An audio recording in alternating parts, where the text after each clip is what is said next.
Good evening. This is Orson Welles. Night before last, a whole lot of us from the Mercury Theater went down to Texarkana to broadcast the opening of the Fifth War Loan Drive, and here's something we found out about Texarkana while we were there. If you go south on the main street, you're in the state of Texas, and if you turn around, go up on the left side, you're in Arkansas. Seems Texarkana itself is actually two cities with two mayors, separate police forces, and all the rest of it.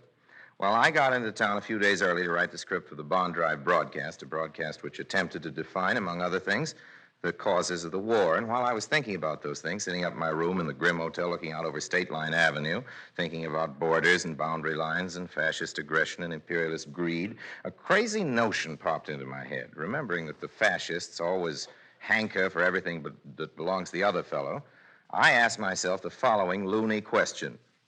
Just suppose that the city of Tex or the city of Ark lost its democratic faith and went the way of the Nazis and the Japs. Suppose that Tex and Ark went to war with each other. Now, I know it doesn't make any sense, but then neither does a war, starting a war, not finishing it.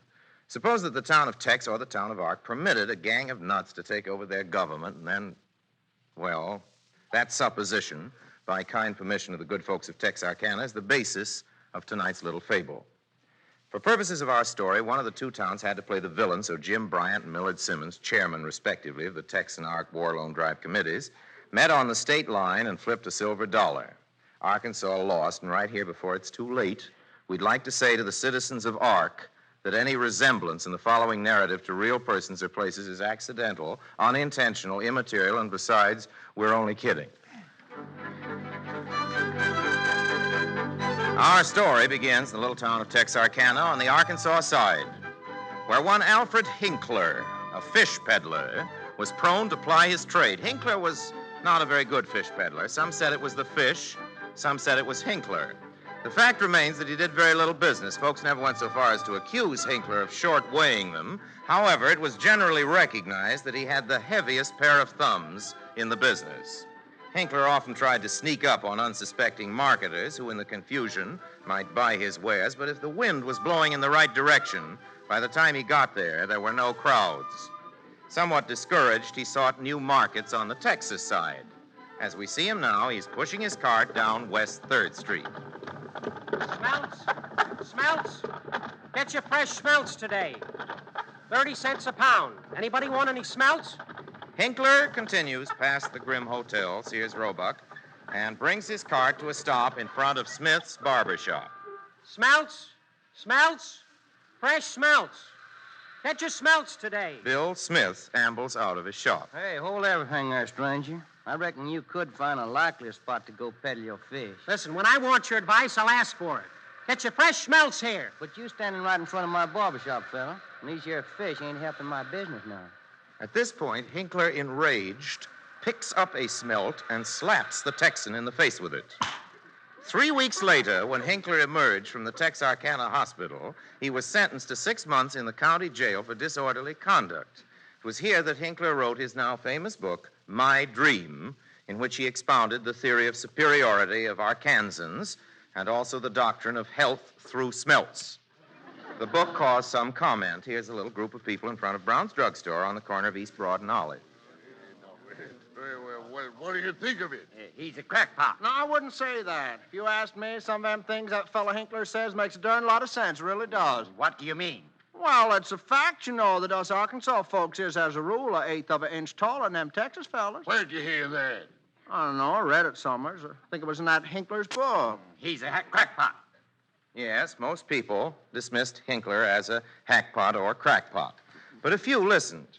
In the back room of a garage on East Front Street. What's up, Slats? What did the boss send for us for? Search me. Just said we should all be here, that's all. Oh, hello, boss. Hi, boss. Hi, boys. All right, now quiet. Quiet. The boss is here. Now, boys, I want you to meet a pal of mine. More than just a pal, you might say a partner. We're going to do a lot for him, and he's going to do a lot for us. Boys, this is Alfred Hinkler. Hello, boys. Hello, Al. Okay, Lefty. Take Mr. Hinkler upstairs. Be with you in a minute, Al. Who's he, boss? We merging with another mob? Who's he? Well, that fellow's the next governor of Arkansas. Good evening, ladies and gentlemen of the radio audience. We're broadcasting tonight from Convention Hall, where Alfred Hinkler, the Reform Party's candidate for governor, is winding up his pre-election campaign. Alfred Hinkler has just stepped up to the microphone. He's putting up his hand for silence. Fellow Arkansans, tomorrow we go to the polls to prove once and for all the clear-cut issues of the saddle race that we have in the compromise and the salary debate of all about ourselves. It isn't only questions that we've got to prove the salary rate. Due to the technical nature of But Mr. we've got Hinkler's to go out message, and give them we have all the secured the facts services of that about well-known the news salary. analyst and political commentator, Carter Brankshaft, who will analyze Mr. Hinkler's message. We've got to go Good through evening, find ladies the and cast gentlemen. of witnesses Hinkler has today just for said about the salary. Arkansas has too long been hemmed in by its envious neighbors. Arkansas has an area of 52,725 square miles with a population of 1,949,387. This is 35 2/10 people per square mile, which is a condition too crowded to sustain life. Not only that, but it's messy having 2/10 of a person around. Therefore, this condition will not be tolerated.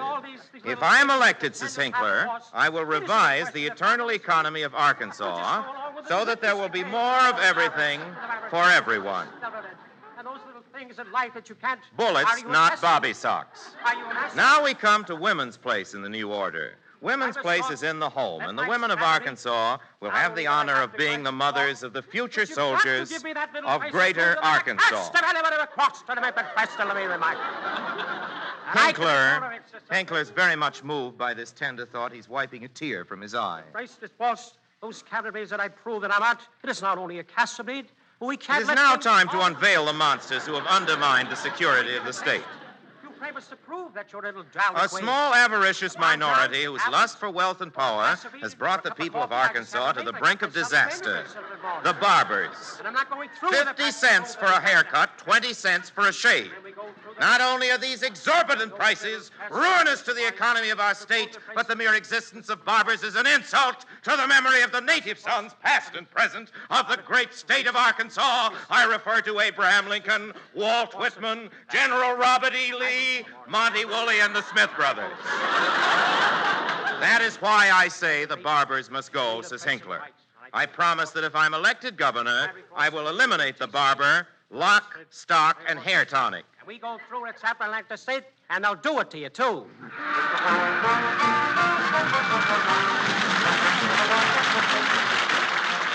3,842 precincts out of 4,012 give Hinkler 182,000, and his opponent, Mark Stevens, 156,000. Mark Stevens charges fraud and demands a recount. At a late hour tonight, Alfred Hinkler conceded that he was likely to be elected. And here's the late bulletin. Mark Stevens, independent candidate for governor, has just died of a sudden attack of pneumonia.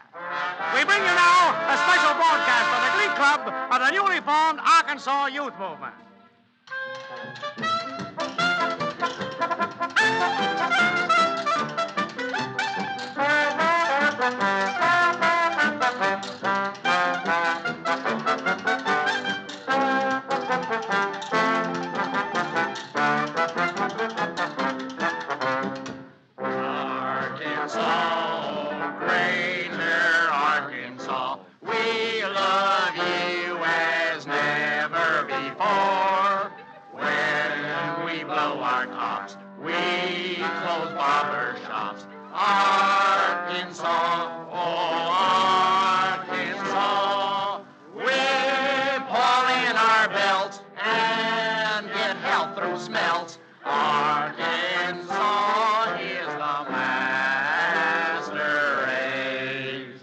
We ain't a fooling.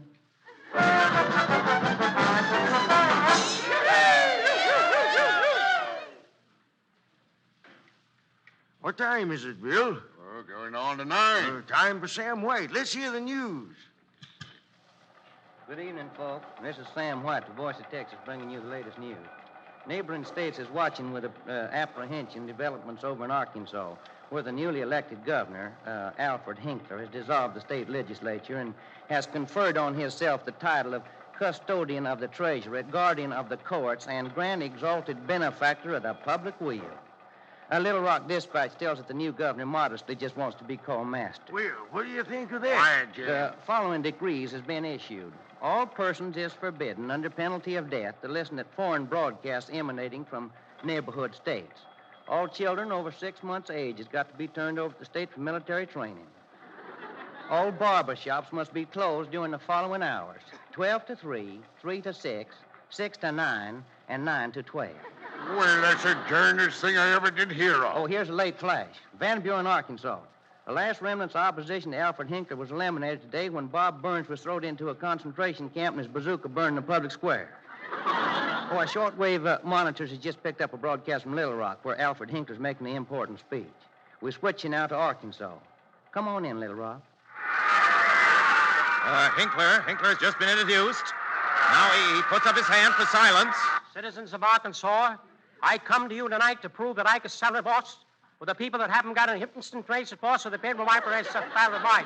He says, citizens of Arkansas, I have to go on with base. our enemies claim that we have standards. imperialistic designs, We haven't got any soft that we wish to expand at the expense of our neighboring states. Take 'em out and put 'em on. I You wish haven't to got any brand soft this as a force. tissue of lies, malicious propaganda concocted by the barbers. 7 times a day and you can't Our find one friends to in sell it Texas for know the how we love them. Who's the one that shows Our them? borders are open to them and theirs to us. There will never be a dispute between us, as sure as his name is Alfred Hinkler. Folks, this is Sam White again. I've just heard that Texas has been invaded by Arkansas's Black Pants units. Men of Texas, rise up. Rise up in your peril. There's still time if you... This is Slats Montrose, the new voice of Texas. You've just heard the erroneous report. All Texans are rejoicing about the wonderful opportunities which they now got under the provisions of the Great Arkansas Co-Prosperity Sphere. Hail Hinkler. Next Tuesday, a plebiscite's going to be held in which Texas will be entitled to vote saying what government they prefer to be ruled under, see? Texans are hereby urged to please come to the polls. We'll be waiting.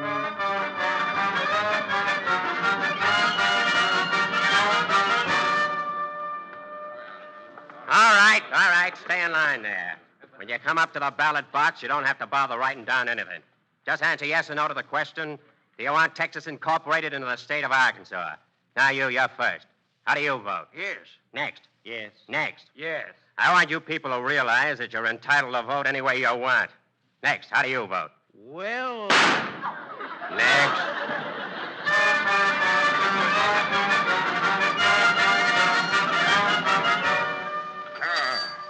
Morning, Alex. Morning, Ned. What can I do for you? Well, let's see now. What did the old woman send me down after? Oh, yeah. About 15 yards of calico. Oh. He wants to make a new dress and some curtains. Where's everybody, Alex? Courthouse? No, there's all in the back there. Y'all left them yesterday. They're still playing checker. I reckon I better take a look. And I say, what if they have made one state out of Texas and Arkansas? Ain't got nothing to do with us here in Louisiana. Yeah, that's what I say. I say it has got something to do with us. Suppose that fella Hinkler takes a notion to take over Louisiana. Yeah, that's what I say. Oh, hello, Ned. Howdy. I overheard you talking. What did Hinkler want to take over us for? Ain't you heard him saying he loves Louisiana? Yeah, he loves Louisiana. Yeah, he loved Texas, too. Loved it so much he gobbled it up. Yeah, gobble it up. You're a pessimist, Lem. Why, you were even worried when a rattlesnake bit Henry last year. And he didn't die for 3 days. You're the worrying type. I tell you, it can't happen here. Squad, halt! As a result of a vote taken in Texas and Arkansas, Louisiana is hereby included in the Greater Arkansas Co-Prosperity Sphere. Hail Hinkler. Forward, march!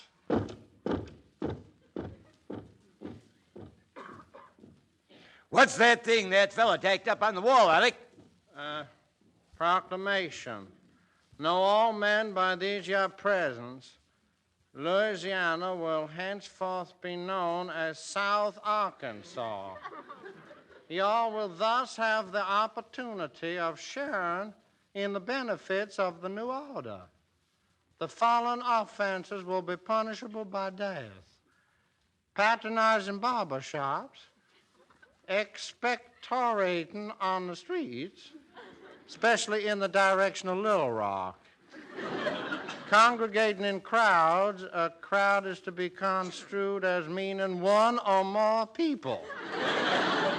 And 700 other offenses which will be explained to y'all when y'all are found guilty of them. Well, I declare. Look at what it says down here.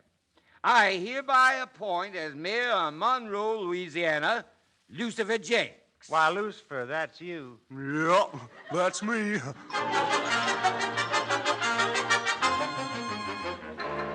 I know that I stood before you telling you that I grabbed a sororate, and I said we could find that people mess for it. It wasn't the Casserito Little Tracer. It was the hit and Sitka paper reports that proved the things what I could go on to say. Hinkler says the people of California have much to gain under the new order.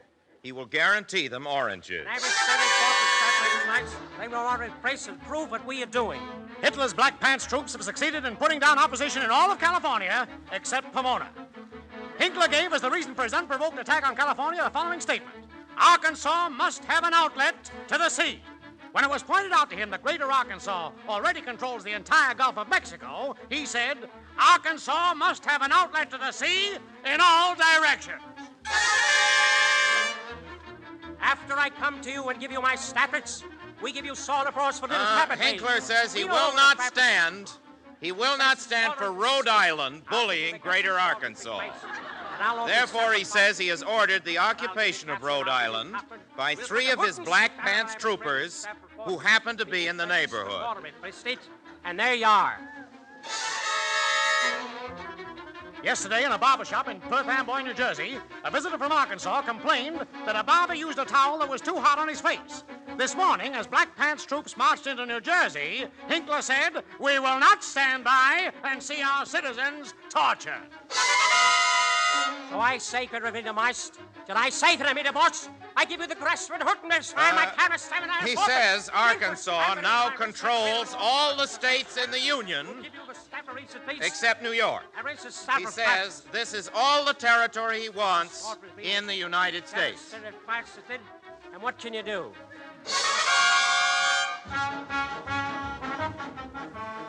Hey, Mac, pull your cab up a little so I can get out if I get a call, will you? You get a call, I'll pull up. Okay. Hey, I heard that speech on the radio today by that Hinkler character. He sounds like he's going to move into New York. I'd like to see him try it. The little flower will give him his lumps. Hey, what does he want to move into New York for? Oh, he says he's going to protect us from Brooklyn. Protect us from Brooklyn. Yeah, the barbarians of Flatbush. Why, he's nuts. Why, they won't even finish ahead of the Giants this year.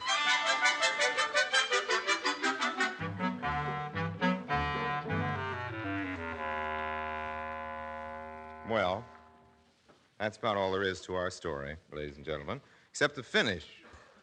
Hinkler finally did take Brooklyn, and it served him right. He marched in on a day that the Dodgers were playing St. Louis. Came strutting into Ebbets Field, the 9th inning, the score tied, had his first proclamation pinned up. It said that there were to be no more ball games. Well, you know those Dodger fans. 10 minutes later, Hinkler was hanging from that tree that grows in Brooklyn.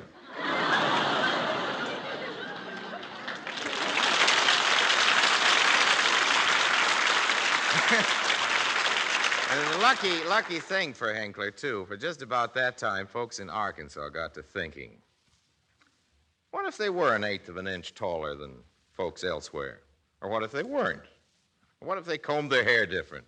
Or what if they didn't? Or what if they talked with a different twang? They were all Americans. They weren't Arkansans or Texans or New Englanders. They were Americans. Americans before them had fought this same war, and they knew what to do. And they did it.